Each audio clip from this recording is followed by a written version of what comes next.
everyone. I'm Emily Akmanik. I'm a PGY4 at the University of New Mexico, and along with Rajat Chand, I'm the current co-chair of the Pediatric service line. On behalf of the Society of Interventional Radiology resident, fellow, and student section, it's my pleasure to welcome everyone to tonight's webinar. We're very lucky to have a joint webinar between pediatric hematology and interventional radiology experts. And we're going to be discussing the clinical management and therapy of pediatric DVT, or deep venous thrombosis. I want to remind everyone that this webinar will be recorded and will be available on YouTube in the coming days by searching IR Education. Anyone is free to ask questions at any time through the question box, and we will answer them at the end. Also, please check the RFS website regularly for upcoming events, and follow us on Twitter and Facebook for other updates and posting of clinical cases. It's my distinct pleasure to introduce our speakers tonight. We will begin with Dr. Kavita Patel, Assistant Professor of Pediatrics and Hematology at Emory University and Director of the Thrombosis Program, Aflac Cancer and Blood Disorders Center in Atlanta. Dr. Patel's research focuses on molecular mediators of thrombosis and sepsis, and she pioneered the catheter-directed thrombolysis program in Atlanta. Among her many research projects, she is currently developing translational research to understand the mechanisms involved in the formation of DVT in patients with staphylococcal osteomyelitis. She will be followed by Dr. Matt Hawkins, who is a board-certified radiologist and assistant professor at the Emory University School of Medicine within the Department of Radiology and Imaging Sciences. Dr. Hawkins is the director of Pediatric IR and specializes in the treatment of vascular malformations, liver transplant interventions, varicocele embolization, and venous thrombolysis. He also serves as the medical director of the telemedicine division in the Vascular Anomalies Clinic at Children's Healthcare of Atlanta. Our final presenter will be Dr. Annie Gill. She's an assistant professor of pediatric IR at Emory University School of Medicine. Dr. Gill performs the gamut of procedures, including post-transplant, managing post-transplant complications, vascular malformations, visceral organ biopsies, osteoma ablations, interventions for renal artery stenosis and DVT, as well as central venous access. Her research includes the use of intravascular ultrasound in the pediatric population and the application of cryoablation in children. Without further ado, we will now hand it over to Dr. Patel. Great, thanks so much for having me. So today I'm going to talk a little bit about pediatric venous thromboembolism, treatment options, and the rest of our presenters will focus a little more on the catheter-directed thrombolysis. I have no real disclosures except that I will be discussing the off-label use of TPA, as are most drugs in pediatrics are off-label. I have no relevant disclosures to this presentation. So just as a brief overview, I want to talk about the incidence and risk factors of venous thromboembolism in children, talk about the short and long-term sequelae of VTE, as well as treatment options and the evidence behind current recommendations for TPA in children, as well as some research in the hematology field with regards to thrombolysis. A little bit of background, the incidence of pediatric VTE has been rising, particularly in hospitalized children. Back in the mid-90s, using registry data from Canada, the rates of VTE in hospitalized children was reported to be somewhere around 10 to 10,000 admissions, and most recently a publication has increased that number to about 70 per 10,000 hospitalizations, and overall the rates in looking at all children are reported to be around 1 in 10,000 children and up to 1 in 200 hospitalized children. With regards to risk, there's a very distinct bimodal distribution within childhood, with the first peak occurring in infancy, which is defined as less than 1 year of age, with a second peak occurring in adolescence, and then VTE will increase risk throughout the adult years up until the geriatric age group. Risk factors for children for VTE are actually very common. It's very rare to have an unprovoked VTE. we won't have time to go into all of this, but it's really important to understand in pediatrics that there's really an interplay between genetics, things that you may have heard of like factor V Leiden mutations, prothrombin gene mutation, or deficiencies of natural anticoagulants such as antithrombin, protein C or protein S, environmental factors such as venous stasis from immobility or other issues, and then clinical factors which can relate to underlying diagnoses such as congenital heart disease, cancer, rheumatologic disorders like lupus, and as well as things like infection. And there's also clinical factors that are more iatrogenic, specifically central lines.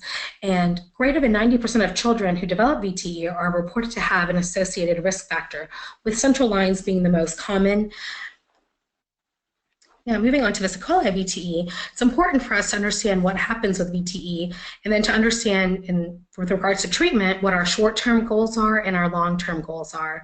In the short term, we want to limit clot propagation and extension for symptomatic relief from VTE, as well as decrease the risk of embolization, and in particular, pulmonary embolism, which can be fatal.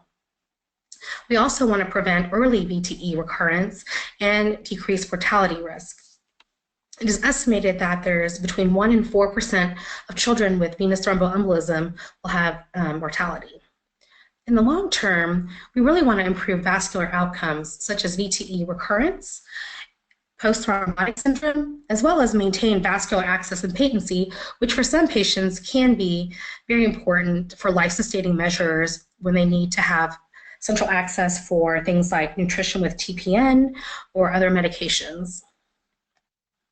I'm going to focus a little bit on post-thrombotic syndrome. It's really a frequent, potentially disabling complication of DVT.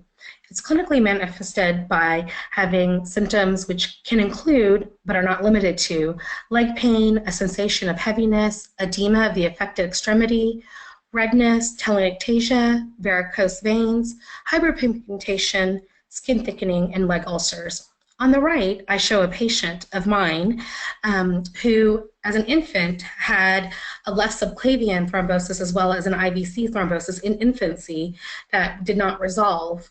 And we can see that the left side of his body is significantly enlarged is significantly enlarged compared to the right side. Particularly note the enlarged arm and leg.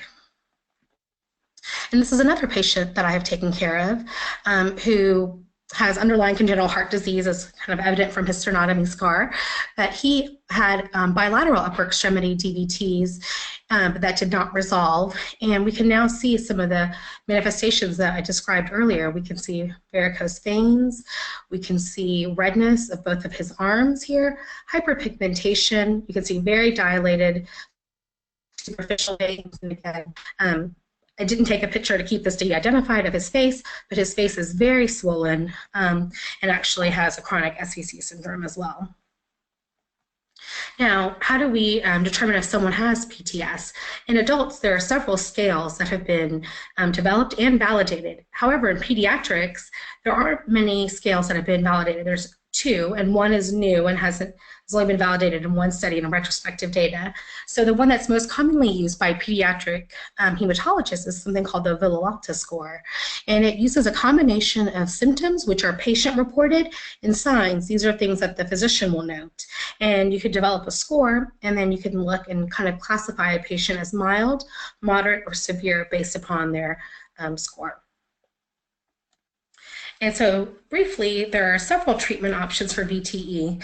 One of the most common many years ago used to be unfractionated heparin. More commonly, people are using low molecular weight heparin, specifically enoxaparin in children, and now there's a little bit more introduction of fondaparinux into the pediatric population as well. Additionally, warfarin is also used. But one thing that we're going into more and more these days is trying to have a more rapid lysis of the clot to avoid post-thrombotic syndrome.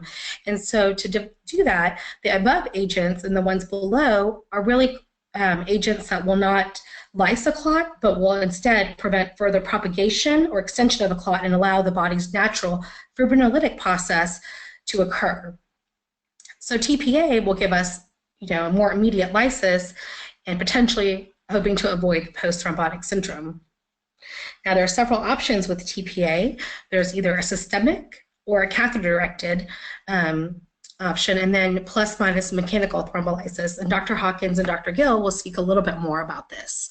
There's also the use of direct thrombin inhibitors, such as argatroban, bivalirudin, and dabigatran, which has not been used very much in the pediatric population, but clinical trials are underway. Additionally, clinical trials are underway for the direct oral anticoagulants or 10A inhibitors, such as rivaroxaban, apixaban, and not listed edoxaban. Just to quickly show you guys a little bit of the mechanism of TPA, it's important to, if you think back to when you were in medical school, you might remember learning about the kind of the waterfall cascade of how clots are formed. But in real life, in vivo, that's not exactly what happens. Many of these steps happen sort of simultaneously.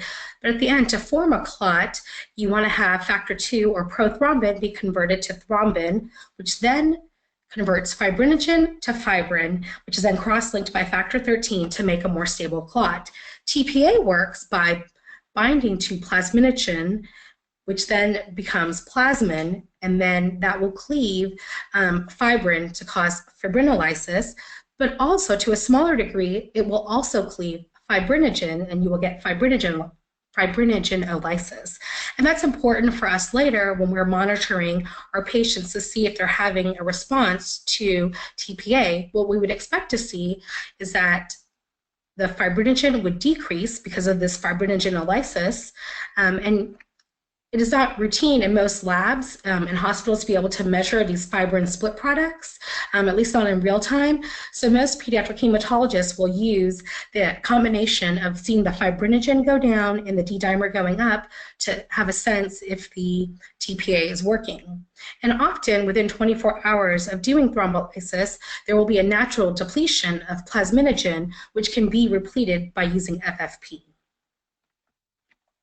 Now, with regards to when to use TPA, there really is no consensus on the indications, the dose, the mode of delivery, whether systemic or catheter-directed, or even how long to do this yet in pediatrics.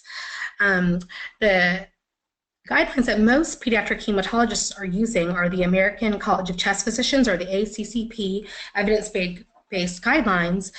And just to give you guys a quick reminder, in case you're not familiar, this grading approach, really the numbers 1 or 2 are the recommendation strength, with 1 being strong and 2 being weak, and A being high quality of evidence, B being moderate, and C being low. So really the best evidence in the pediatric hematology literature is that we really shouldn't be using TPA in arterial ischemic stroke, but it should be used in life or organ-threatening arterial thrombosis. And then with weaker, low-quality evidence, it's recommended in the use of bilateral renal vein thrombosis, life or limb-threatening VTE, a mobile atrial thrombus, or in patients with Kawasaki disease and giant aneurysms or acute coronary artery thrombus. The American Heart Association also has a statement on TPA to consider its use when the benefit may outweigh the risk. That's very vague, but there's a little bit more detail where it talks about massive or submassive pulmonary embolism, iliofemoral and chronic CTEPH, or the chronic thromboembolic pulmonary hypertension. And lastly, one recent review article mentions that there is a strong consensus, though not good data, for massive PE, SVC syndrome, cerebral sinus thrombosis, and shunt obstructions and complex congenital heart disease, and weaker indications for acute iliofemoral or IVC thrombosis, or an anatomic compression syndrome, such as May-Thurner or Paget-Schroeder, or thoracic outlet syndrome. So overall, the takeaway point of how a hematologist might decide when to use TPA, really in practice, is we will consider thrombolysis and thrombosis that threatens life, such as a massive PE, shunt thrombosis, or coronary artery thrombosis, a limb, like a poorly responsive femoral artery, or an iliofemoral or anatomic compression syndrome, or an organ-threatening thrombosis. And really, some are also suggesting that thrombolysis should be considered to reduce venous obstruction and thus lessen the risk of potential venous valvular insufficiency in the post-thrombotic syndrome.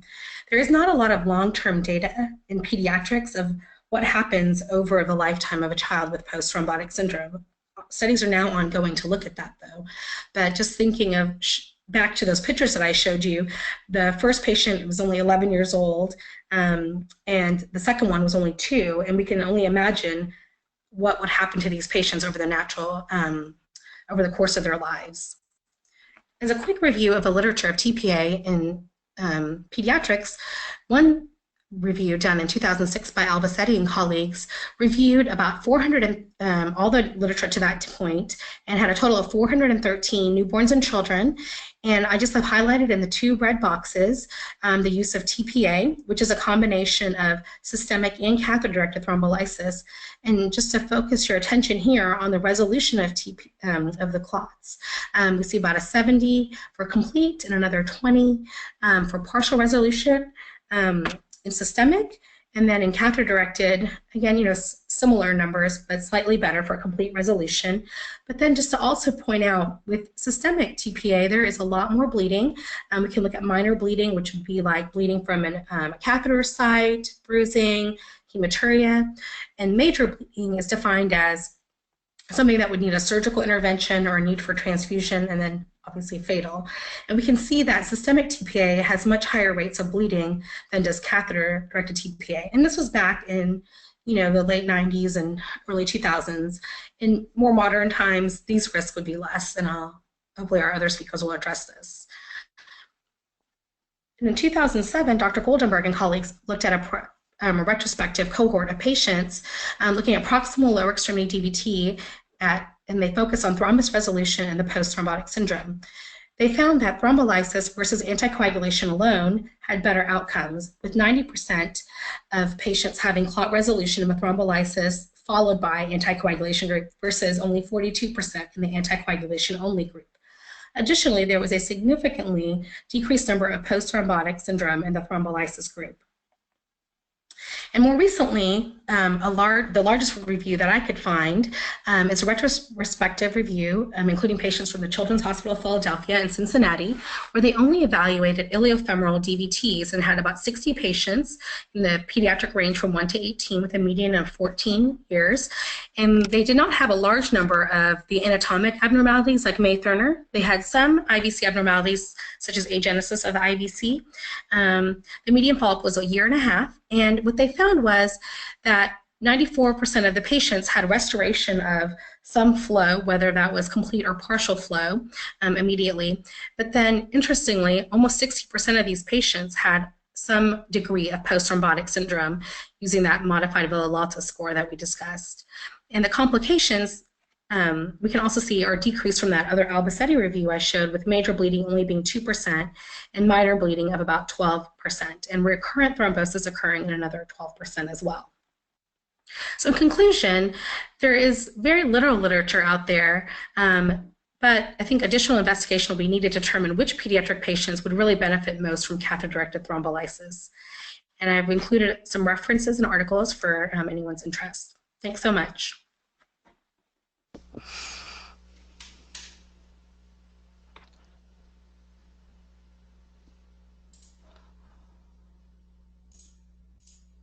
All right. Well, thank you, Kavita. I can't, it's pretty awesome for this group to actually get to hear from a pediatric hematologist, particularly one that believes in and supports catheter-directed thrombolysis. When Kavita said that she pioneered the catheter-directed thrombolysis program here at Emory, that's absolutely correct. And I was fortunate enough to meet her shortly after starting, and I think it's been a wonderful multidisciplinary relationship. I'm going to spend a little bit of time here. I'm going to be brief, but want to provide a little bit of a background on literature from an IR perspective. I'm also going to talk specifically about some of the specifics about how angiojet rheolysis or thrombolysis works, so that you guys have a really good understanding. And then I'll pass this off over to Annie, and she's going to go through sort of our approach here at Emory and at Children's and how we do that. So let's talk a little bit about the literature here. And as Kavita alluded to, there is very little literature that is out there, but what we care about of course, is post-thrombotic syndrome in kids. And so this is one review that was done again by Neil Goldenberg. He's a hematologist down at, I believe, All Children's now in St. Petersburg, Florida.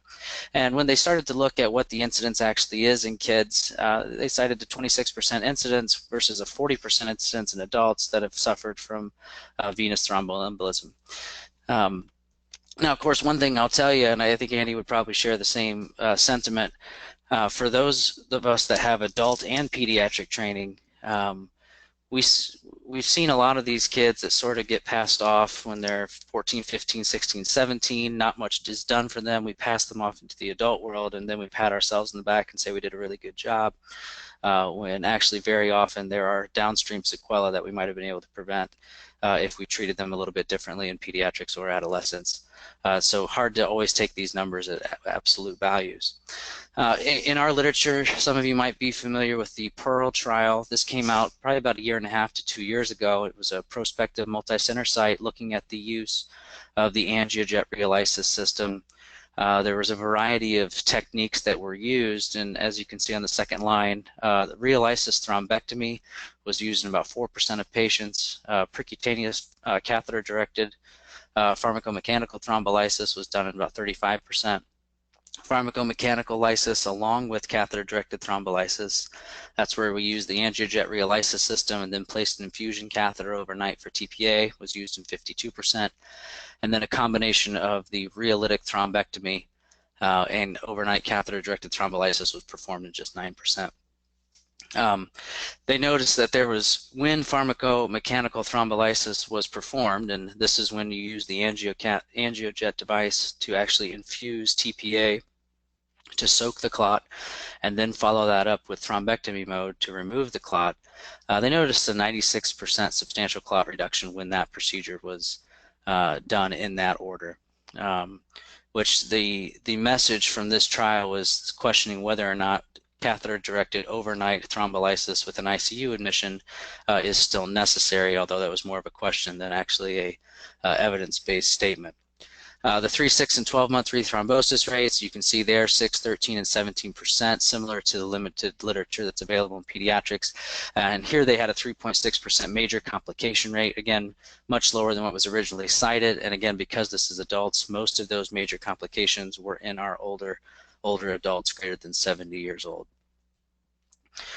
Of course, for anybody that was at the annual meeting this year, you saw the unveiling of the at least some of the ATTRACT trial results. This has been a long-term multi-center review, of course, looking at the incidence of post-thrombotic syndrome in people that had iliofemoral or caval deep venous thromboses that underwent catheter-directed thrombolysis. For those that were there paying attention, you saw that there were a number of different techniques that were used and patient inclusion criterias, but that the incidence of post-thrombotic syndrome for catheter-directed thrombolysis for iliocaval DVT was actually lower than when catheter-directed thrombolysis was not performed. It sounds like there's going to be more work that needs to be done for femoral or infrainguinal DVT, so the jury may still be out on how we're going to treat femoral DVT in the adult world moving forward. One other study that has been done in kids, looking particularly at little kids, just so you know that this can be done. A group out of Cincinnati did this retrospective review a couple of years ago. A small cohort, only 11 kids. Most of these kids with DVTs all came from having a central venous catheter. In fact, that was 10 out of the 11 kids in this review. They dosed their TPA with their overnight infusion catheters at 0.01 to 0.03 milligrams per kilogram per hour, which is a little bit lower than what most people do nowadays. But they demonstrated no recurrence with a 100% technical success rate. They did have one major complication of an intracranial hemorrhage in this patient population. The child did recover completely with no neurologic sequelae. Real quick, how the angiojet device works. It's a catheter. For those of you that have done the procedure and are very familiar, I apologize for the redundancy, but I want to make sure you all have a good grasp of how these devices work. It's a catheter that is placed over a wire, like most of our work that we do, and the first technique that is used is something called pulse spray mode. And in pulse spray mode, this allows us to infuse TPA diluted in saline throughout a clot. And the catheter basically injects at a rate of about 360 miles per hour. Okay, so it can really fire that stuff out and soak the clot.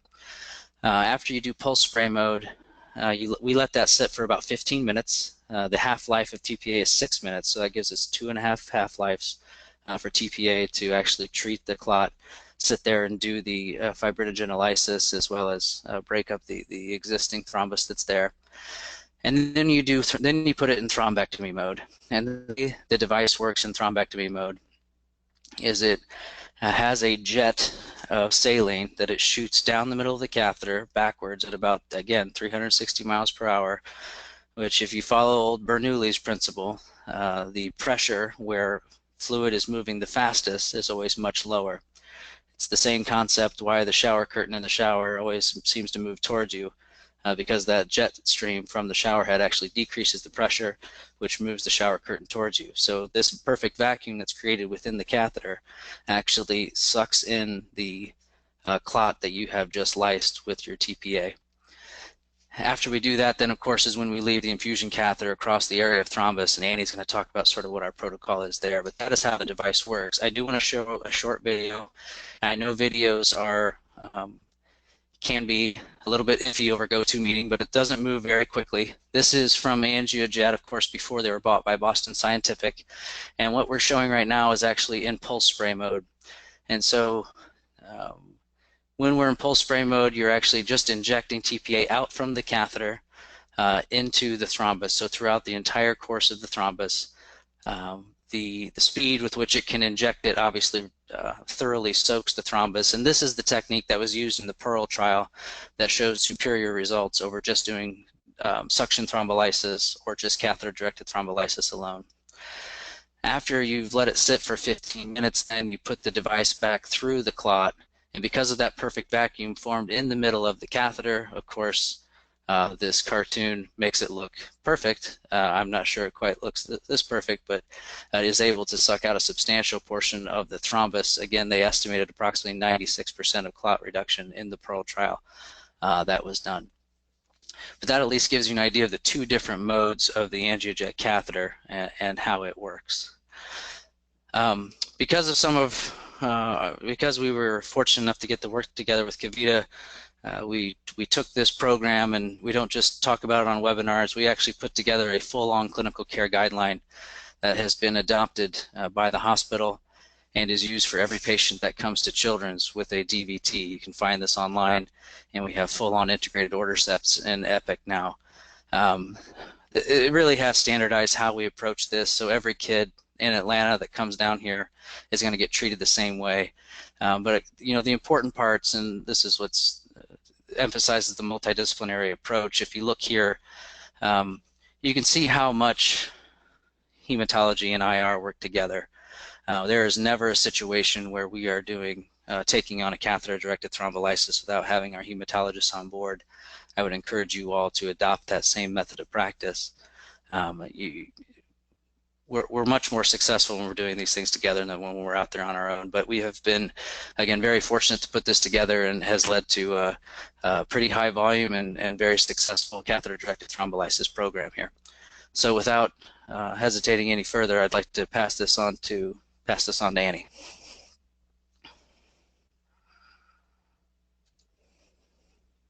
Well, thank you, Matt. That was wonderful. I have the distinct pleasure to work with both of these people in our practice, and get to share with you all some of our wonderful cases and our methods as far as us doing these types of cases.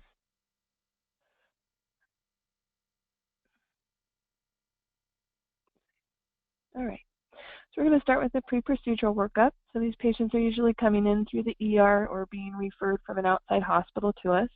And they may come with imaging, or if they're coming in through the ER, the clinicians see the extremity swelling or the abdominal pain, and they usually start with ultrasound, because that's a pretty easy test for them to get, and one that will definitely show us if there's thrombus or not. So what we have here is a picture of an axillary left vein that is completely thrombosed, and this child presented with the left upper extremity swelling. If we are suspicious for one of the external compression syndromes like May-Thurner or Paget-Schroeder/venous, thrombotic syndrome, then we will go ahead and proceed to MRV, and this is one of our beautiful MRVs that we have worked with our diagnostic radiologist to protocol, and this is showing complete cutoff of the left subclavian vein here, and that there's thrombus now within this vessel. This is one of our MRVs of our May-Thurner patient that has complete occlusion and compression of the left common iliac vein. Sometimes the children come with CTs from the outside hospital just because that's what they're most used to getting, and of course we will evaluate that and look at it as well and use that as our pre-procedural imaging. We're always concerned about the labs, and so we're looking at the platelets, the hemoglobin, hematocrit, fibrinogen levels, D-dimer levels, all of those types of things, and consulting with our hematologist. And then when it comes to the decision-making point, of course, we're talking with the PICU doctors and the hematologist whether it's safe to use TPA in this patient, and we should proceed with thrombolysis. And so really, it sort of comes down to three main principles that you're working with in venous thrombolysis. Is you want to try to work from a normal clot-free vein to another normal clot-free vein. And so if we're thinking about May-Thurner syndrome, you want to try to go from a non-thrombosed popliteal vein to the non-thrombosed IVC. If you're working in thoracic outlet syndrome, you want to try to go from a non-thrombosed brachial vein to the non-thrombosed SVC, so on and so forth, which can be applied in several different situations. It's not always possible, but that's the goal. You also want to try and remove as much clot burden as possible on procedural day 1. And then really the golden rule, if you're going to forget anything else that any of us say today, I would suggest that you remember this point, which is to establish the outflow within the venous system. This is why Matt and I believe in stenting on day 1 for the external compression cases. You must have a way for the blood and the clot to move out of the thrombosed system. So that is hugely important when you're discussing these types of cases.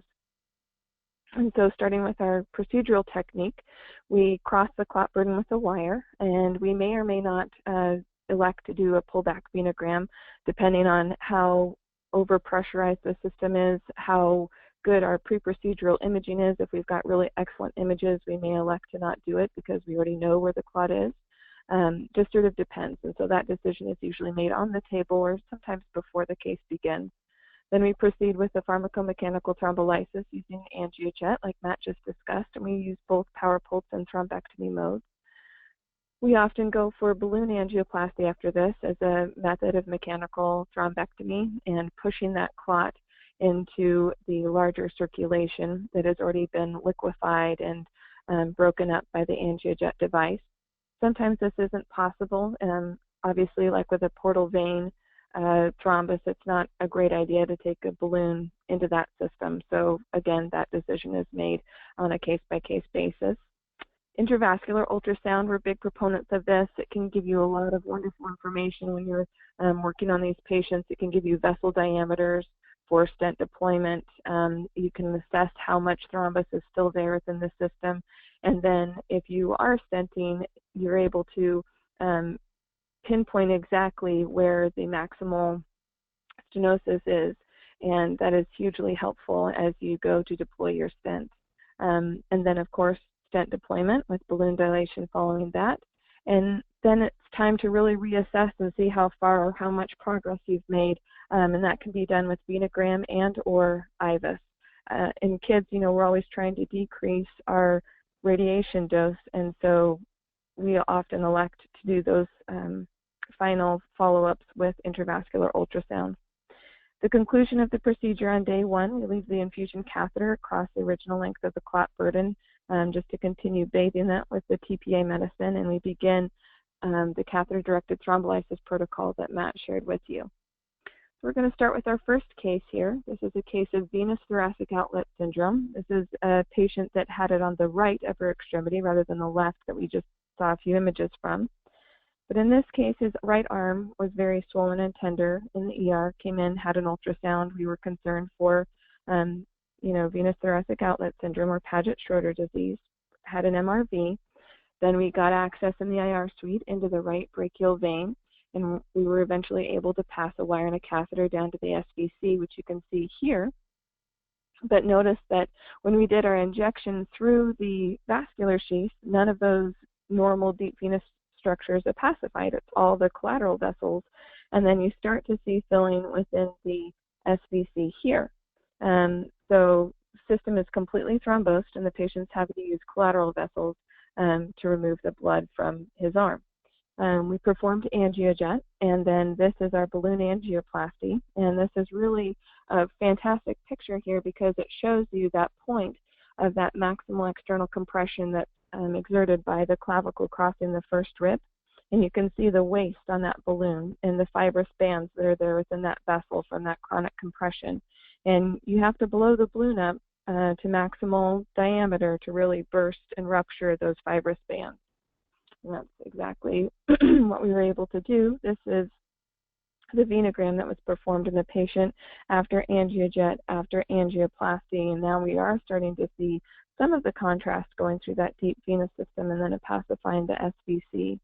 We left our infusion catheter overnight. The patient was admitted to the PICU, and then they came back to our IR suite the next day, and we did a venogram follow-up then, and you can see the marked improvement in the caliber of the vessel, the amount of contrast going through the deep venous system, and then into the SVC. Also reduced amount of collateral vessels, and then this patient will be scheduled with vascular surgery and hematology follow-up, further anticoagulation management, and scheduling of the first rib removal resection. The next case is a May-Thurner case. This is one of my favorite diseases to treat because we've had such fantastic outcomes, like Matt mentioned. And really, you can get sort of two types of May-Thurner patients. You can have sort of the acute presentation of them with the left lower extremity swelling, complete thrombus within the common iliac vein, extending down into the popliteal vein, and really only able to use the lumbosacral venous collateral plexus to drain the left lower extremity. And that's the picture that you see here on the left of the screen. Another group of patients that will present with May-Thurner are patients that you may get referred to from your hematologist that you're working with closely.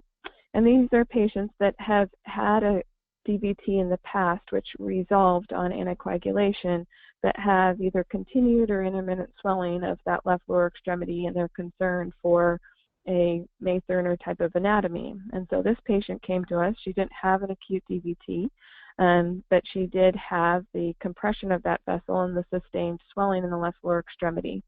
And you can see the contrast blanching here, that full column of contrast trying to come through that vessel into the IVC and really getting held up right as that right common iliac artery crosses the left common iliac vein. This is an example of us using the intravascular ultrasound. This is one of our favorite tools in the suite. And this is a nice cartoon here, so we can sort of have in our minds what we're looking at as we go through these images of the IVUS. So we start with our IVUS catheter and the IVC, probably about right in here. And we do a pullback imaging series through the vessels. So this is the transducer marked with the orange arrow, the IVC marked with the blue arrow, and the aorta marked with the yellow.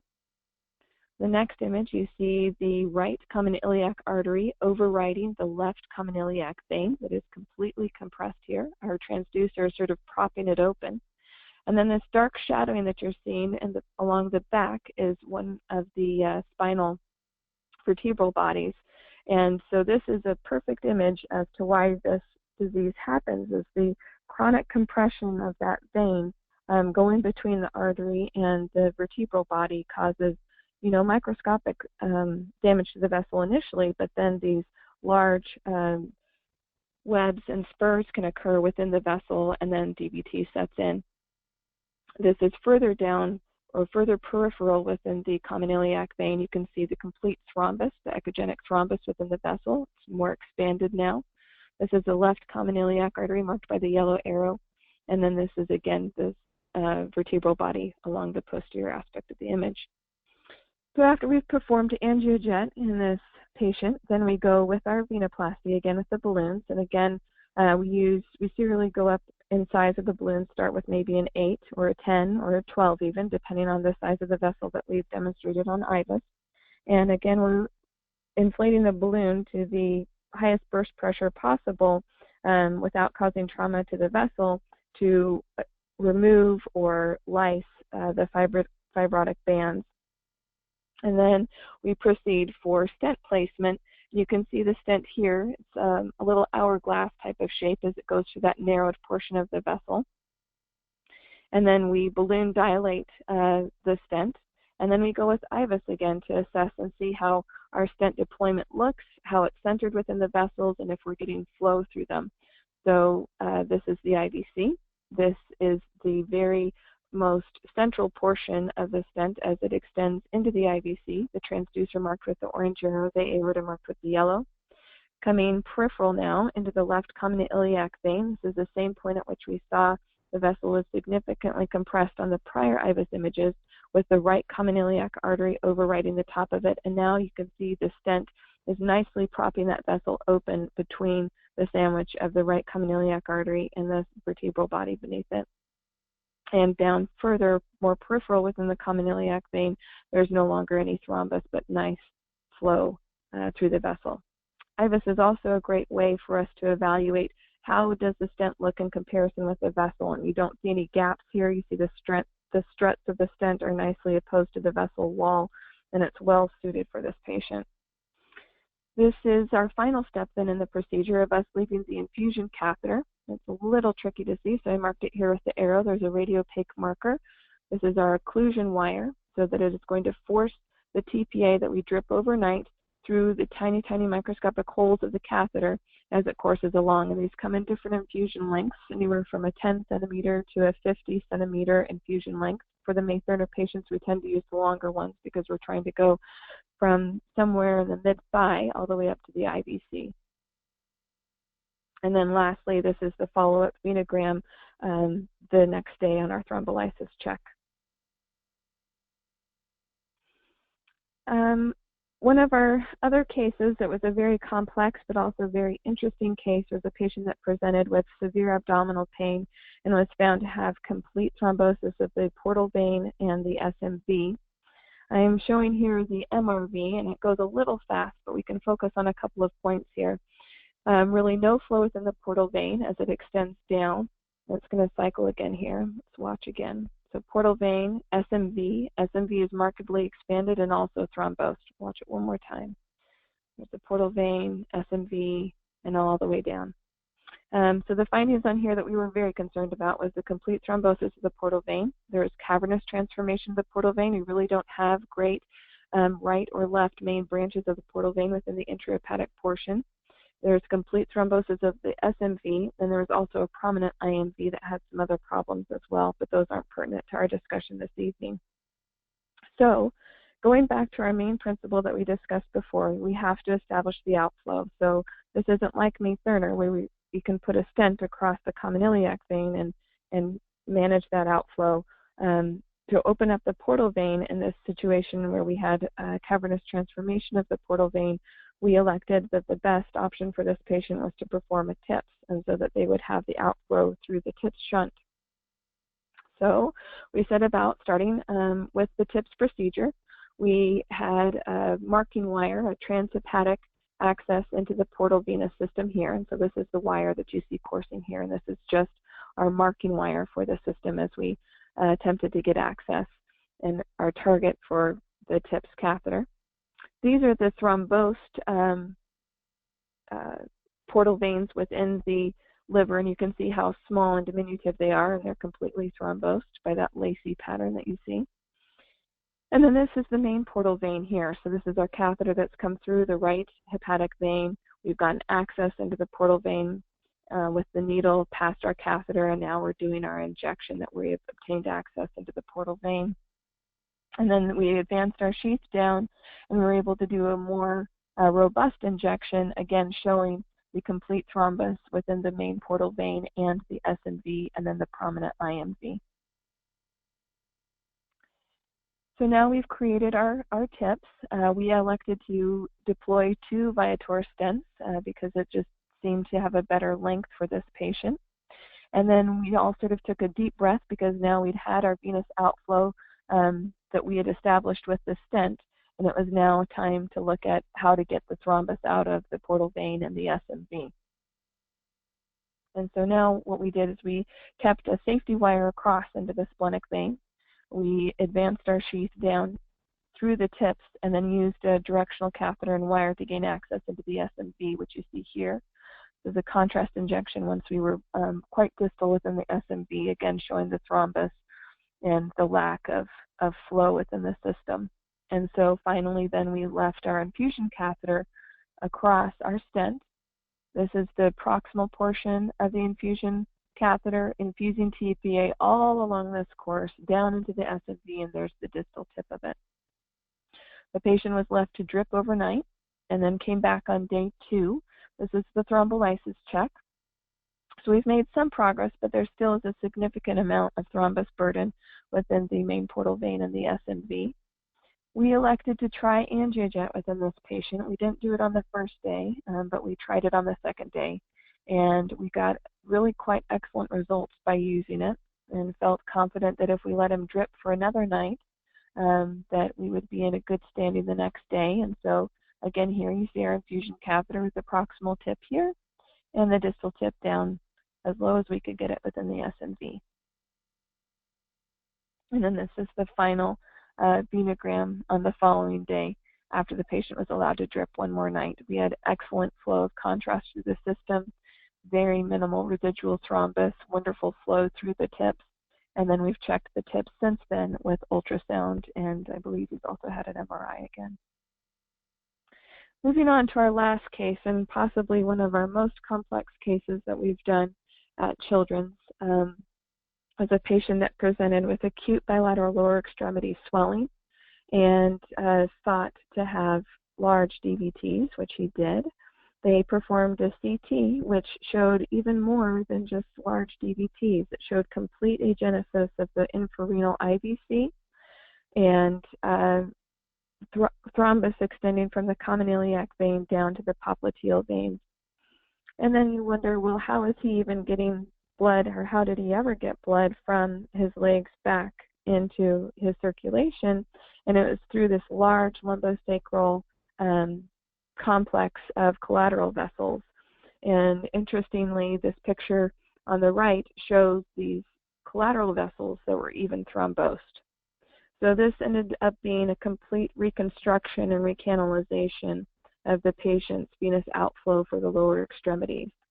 So access was obtained in the bilateral popliteal veins, and wires were passed centrally, and they sort of found their way through up into the chest area. And when an injection was performed, they were found to have gained access into the azygous system. And that's what we see here. So these are the wires and catheters that were advanced up centrally. And then when the contrast was injected, we see here the azygous vein.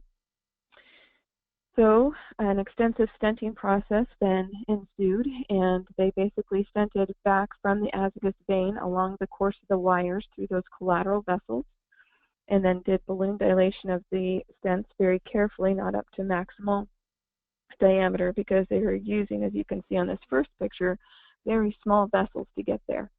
So they underdilated the stents with the intention that as the vessels had this increased blood flow through them, that they would naturally dilate on their own. And then at the end of the procedure, left the lysis catheters. So this is the follow-up on day 2, and this is just for comparison. So this is from the left-sided access. This is their venogram on day 1. And now you can compare it on day 2 after they had done the lysis dripping overnight with TPA. And then during day 2's procedure, they also performed angiojet. And you can see the brisk flow of contrast through a very symmetric and even caliber outflow that they have created. And the same on the right here. This was the first day of injection through their access that they obtained on the right.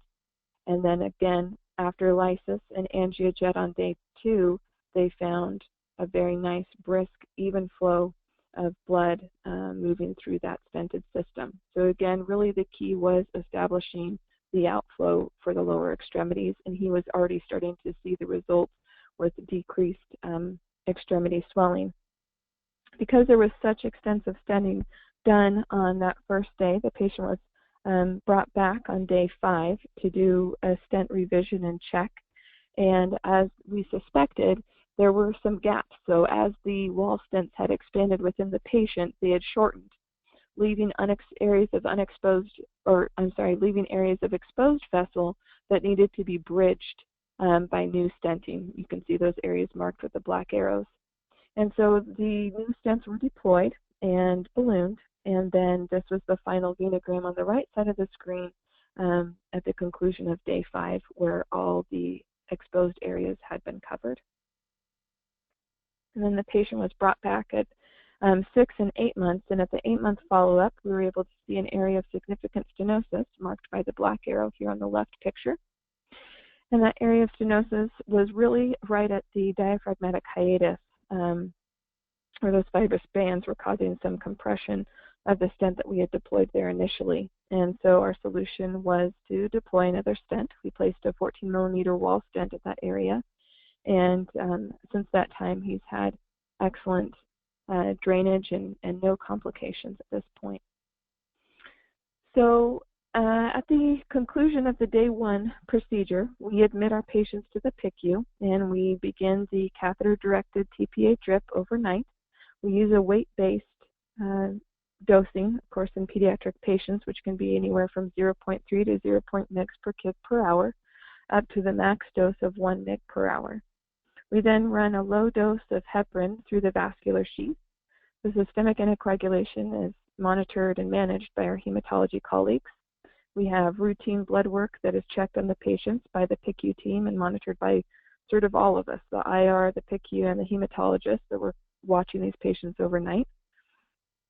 And then communication is really key with your referring and consulting clinicians, because you want to make sure that they are set up and able to handle any concerns that they're going to have overnight.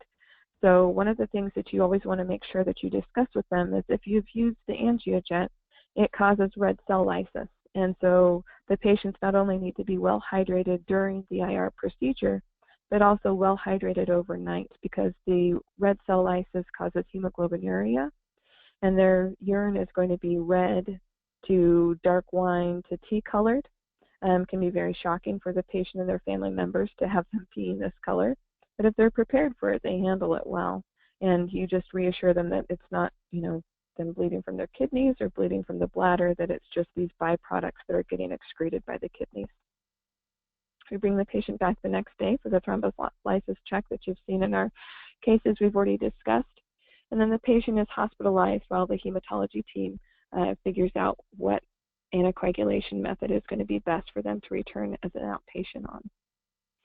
Long-term wise, particularly for the venous recanalization cases, we follow up the patients with venograms in order to evaluate our stents in about 3 to 7 days from the initial procedure. They don't have to remain in the hospital all of those days. In fact, almost all of them come back to us as outpatients.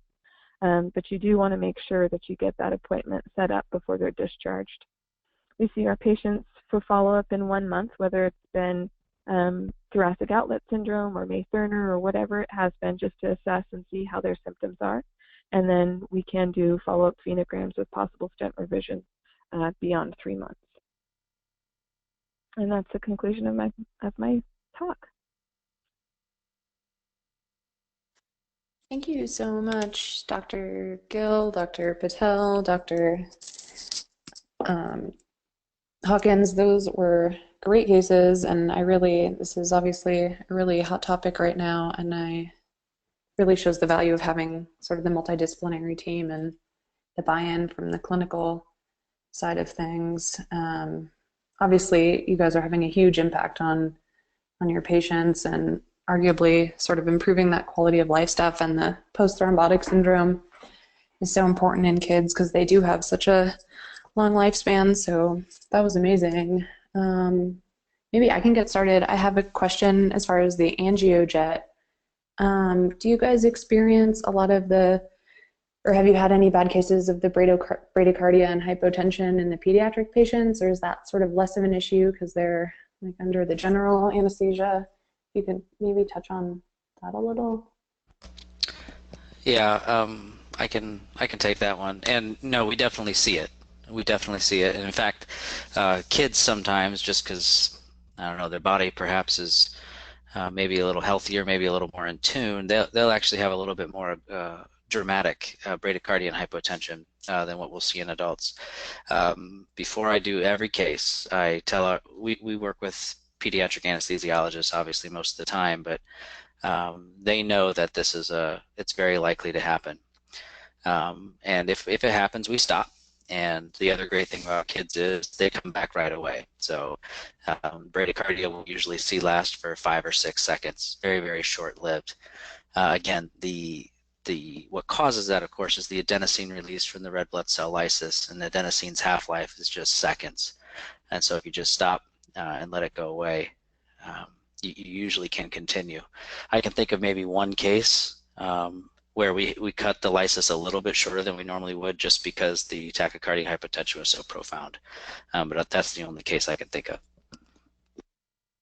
If I might chime in on one other thing, is I think the other benefit that we have going for us is that the pediatric patients present so much sooner in a much more acute phase of the blood clot than the adult patients do, and it's been my personal experience, so anecdotal, but when the clot is more chronic, if it's been there for a while, I find that the bradycardia and hypotension are much more intense than what we see on the pediatric side with more fresh and acute clots. So it might just be me anecdotally, but I have seen that. Interesting. Just as a reminder, you guys can type in questions or just unmute yourself and feel free to chime in. So I had a follow-up question. This is Alex. Thanks again, Dr. Patel, Dr. Gill, and Dr. Hawkins. Really great presentation. I just had a question about further complications, especially lysing these clots. Are there any cases of increased incidence of pulmonary embolism, like downstream clots or embolic events that occur? I can take that one. We have not had any incidences of symptomatic PE. I'm sure there are tiny microthrombi that are getting sent to the lungs continually while we're doing this, but really the angiojet does such a wonderful job of liquidizing the clot and then sucking it back in, like Matt showed in the cartoon, that we really haven't had any symptomatic PE, not to say that there is some subclinical low-lying stuff that is getting sent to the lungs, but they are very closely monitored by our pediatric anesthesiologists, and we have not seen that in our patients. Yeah, Kavita, do you want to speak to that? Because I know you and I and Annie all see eye to eye sort of on the use of filters in kids, because I know this comes up all the time. Yeah, I think, before we all showed up at Children's, our vascular surgeons were the ones that were doing the catheter-directed thrombolysis, and there was routinely the use of IVC filters to try to catch, any possible emboli that were going. But what was happening was that most patients were having more complications with their IVC filters not being retrieved. And then when these filters are not retrievable, they become thrombogenic over time. And then now patients are having to go on to indefinite or lifelong anticoagulation. And really in the pediatric hematology literature, there really isn't much data to support the use of these IVC filters. And even though there isn't a lot of data about PE per se, after CDT, in our experience, as Dr. Gill has mentioned, we really haven't seen that be an issue. And if there are, small PEs that are occurring, after the mechanical thrombolysis, they are like they'll be subsegmental, so very peripheral PEs, and that doesn't affect, the duration of anticoagulation for these patients or long-term outcomes such as like pulmonary hypertension or things that you might worry about from more of a proximal PE. Great, thank you. Looks like we have another question typed in. Is ultrasound-guided lysis like ECOS an option in pediatric patients? Yes, yeah, ECOS can be used what ECOS, of course, has made a name for itself through the Seattle 2 study with its use in pulmonary thromboembolic disease, and certainly would not be inappropriate to use. We have not adopted that here, although it is available to us. And just to be honest with the group, the reason is the amount of education that has to take place with the team. The ICU nurses and everybody else have to know how to use the ECOS equipment appropriately, and particularly for extremity DVTs, we haven't really seen a reason to switch from the Unifuse catheter just because the efficacy has been so good to this point. I'll say I came from another institution before I was at Emory where they did use the ECOS a lot more, and as Dr. Hawkins mentioned, it was primarily in these massive pulmonary embolism cases where we use that.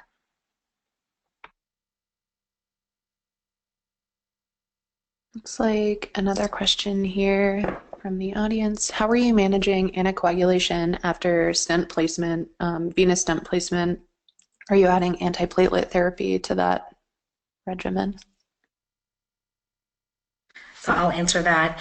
You know, the literature is not clear in pediatrics of whether antiplatelet agents are necessary. So our practice has not been to do that because having anticoagulants on board plus an antiplatelet agent in very active young children just increases their risk of bleeding. So we have solely been doing anticoagulation with primarily low molecular weight heparin, such as enoxaparin.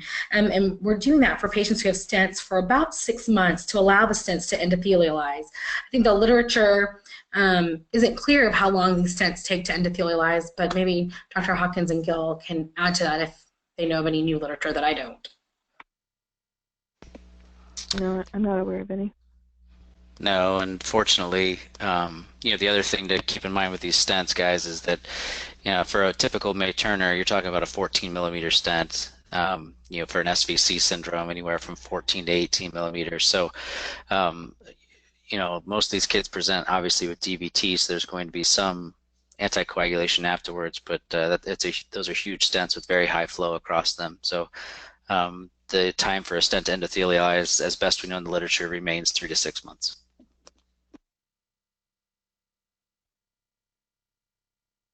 Any further questions?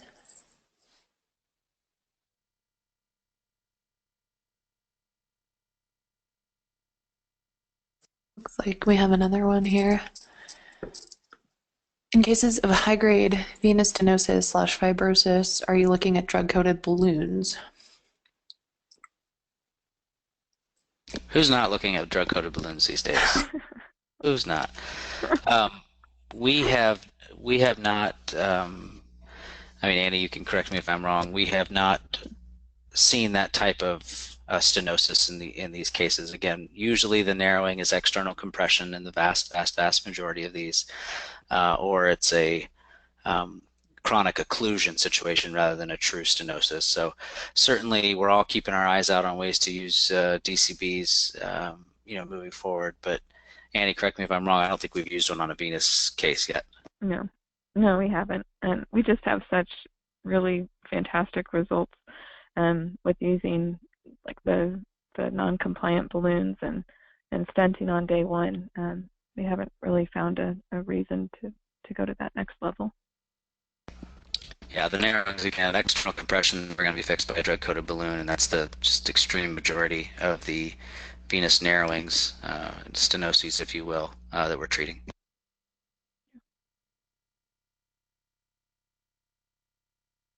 I have a quick question for Dr. Hawkins and Gill. We haven't discussed this yet, but I know that some of our pediatric cardiology colleagues have started using drug-eluting stents. So as opposed to the balloons, stents. I know previously in our pediatric hematology literature, the use of like heparin-bonded catheters and et cetera really didn't decrease the risk of thrombosis, but maybe you guys can talk a little bit more if there is any adult literature. I haven't kept up. Yeah, no, so the drug-eluting stents, mostly paclitaxel-eluting stents are awesome for arterial stenoses, particularly in the setting of atherosclerosis. They don't prevent atherosclerosis, rather they prevent just proliferation of tissue. So certainly have excellent history there. Now, again, the stenoses that we are treating in our venous disease, in our venous cohort, are just so rarely due to hyperproliferation of tissue, whether that's atherosclerosis or the like. You could theorize, and certainly one instance where we could use it would be if there's for example, a portal vein stenosis at an anastomotic site in a liver transplant kit where there's hyperproliferation of that tissue from the anastomosis. Certainly there you could make an argument for why drug-eluting stents would work. But again, for most of our disease and external, obviously, again, the drug is not going to treat a vein being smashed between a vertebral body and an overriding artery. Also, the radial strength of those drug-eluting stents is not nearly as strong as a wall stent, which is our preferred venous stent. So we've not gone there yet. I think it also goes back to what Matt was saying with the size of the stents that we're putting in. I mean, when they're putting these in small baby coronary arteries, they're a 2 or a 3 millimeter vessel. We're looking at a 14, 16, 18 millimeter vessel, and so again, with that amount of flow through it in an adolescent, I don't really think there's a need at this point.